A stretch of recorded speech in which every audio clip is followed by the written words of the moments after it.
أعوذ بالله من الشيطان الرجيم. الله لا إله إلا هو الحي القيوم لا تأخذه سنة ولا نوم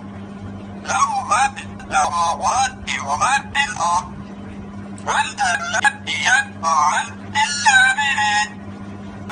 يعلم ما بين أيديهم وما خلفهم ولا يكون بشيء منهم إلا بما جاء وتكون السماوات